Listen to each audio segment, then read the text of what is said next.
Assalamualaikum warahmatullahi wabarakatuh.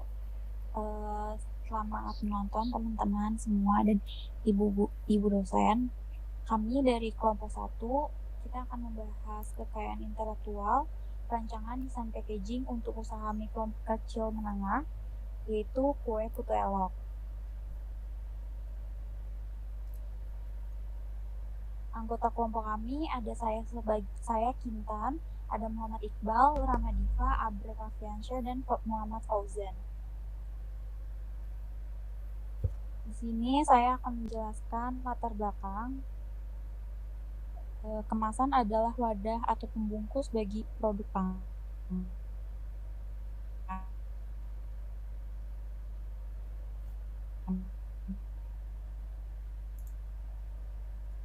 Mutu dan keamanan pangan serta meningkatkan daya tarik produk. Kemasan memiliki peran penting pada sebuah produk yang akan dijual. Selain bisa menambah nilai estetika, desain kemasan juga menarik perhatian sekaligus bahan promosi. Pentingnya kemasan produk untuk menarik perhatian konsumen ini berkaitan dengan kebutuhan untuk kreativitas dan inovasi. Kali ini kami berkesempatan untuk membuat packaging dari UMKM Kue Putu Elok. Untuk kemasan, Kue Putu Elok sudah mengganti dari nika menjadi kardus kotak khusus makanan, dan akhir-akhir ini sudah menggunakan kardus custom yang ada logo informasi dari Kue Putu Elok itu sendiri. Dengan adanya packaging ini, kami berharap UMKM dapat memahami bagaimana pentingnya branding pada produk dan bagaimana pelindungan terhadap elemen-elemen pendukung UMKM mereka. Misalnya seperti packaging. Mulai dari bentuk, desain, hingga konsep dapat dilindungi dengan undang-undang yang terkait dengan hak cipta.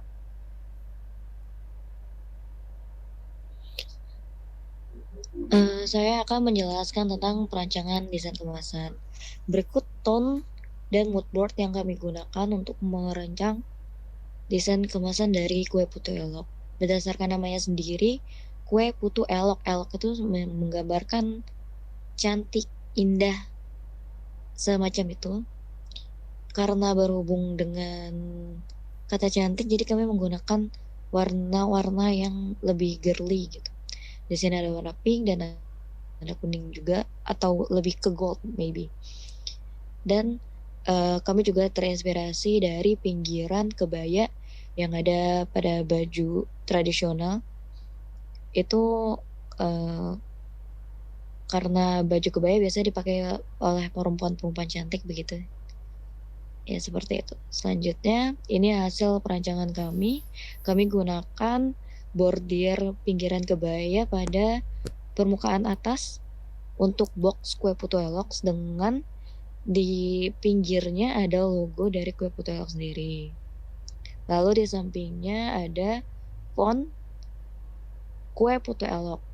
Next. Dan untuk tipografinya sendiri kami menggunakan style font Hello Almeida Regular by Blankets.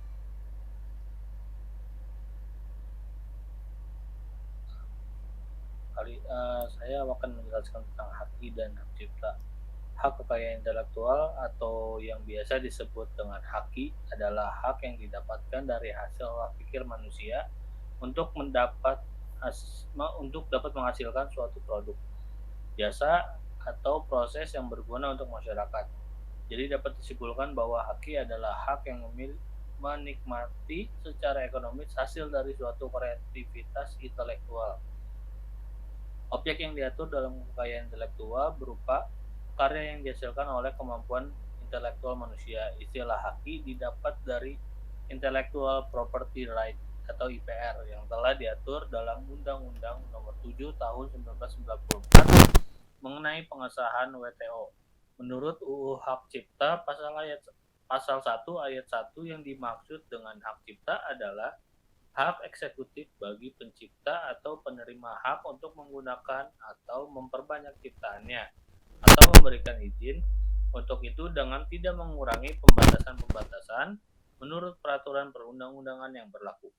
Jika perlindungan hak cipta ini adalah untuk karya berupa karangan asli dan tetap dalam suatu media ekspresi seperti gambar, grafis, karya seni, ukir, rekaman, atau karya arsitektur. Selanjutnya ada desain industri. Seorang pendesain dapat mengajukan hak desain industri atas desain industri miliknya. Namun, tidak semua desain industri yang dihasilkan oleh pendesain dapat dilindungi sebagai hak atas desain industri. Hanya desain industri yang sifatnya baru yang dapat diberikan perlindungan tersebut. Ada pula unsur dari desain industri adalah sebagai berikut. Kreasi yang dilindungi oleh Undang-Undang Desain Industri dapat berbentuk 3 dimensi atau bentuk dan konfigurasi serta 2 dimensi atau komposisi garis dan warna. Kreasi tersebut memberikan kesan estetis. Kreasi tersebut dapat dipakai untuk menghasilkan suatu produk dan barang, komoditi industri atau kerajinan tangan. Lalu ada manfaat rancangan kemasan kue putu elok. Yang pertama, melindungi kue dari kerusakan. Setiap pengemasan berfungsi untuk melindungi produknya. Sama seperti kemasan kue putu elok yang berfungsi melindungi kue agar tetap utuh dan tidak rusak.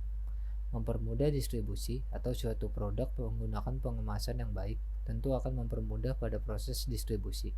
Produk akan simpel ditumpuk, disusun serta dipindahkan. Menjadi identitas kue putu elok. Fungsi kemasan dibuat sedemikian rupa, bertujuan agar merek dapat dikenali. Menaikkan nilai jual kue. Tidak jarang para konsumen mau membayar lebih mahal hanya sebab pengemasan suatu produk yang bagus. Menaikkan efisiensi kemasan. Kue putu elok bisa meningkatkan efisiensi. Dengan pengemasan yang baik suatu produk akan mudah dalam penyimpanan, pendistribusian, perhitungan serta bisa mengurangi jumlah kerusakan produk. Produk kue putu elok menjadi lebih rapi karena sudah didesain yang membuat kemasan mengemas kue menjadi lebih rapi, mengurangi kontaminasi. Kemasan kue putu elok dijamin rekat sehingga kemungkinan tingkat kontaminasi kecil. Bakteri, jamur, dan juga hewan lainnya kemungkinan kecil masuk ke dalam kemasan jadi lebih higienis. Terima kasih. Sekian presentasi dari kelompok kami, kurang lebihnya mohon maaf. Wassalamualaikum warahmatullahi wabarakatuh.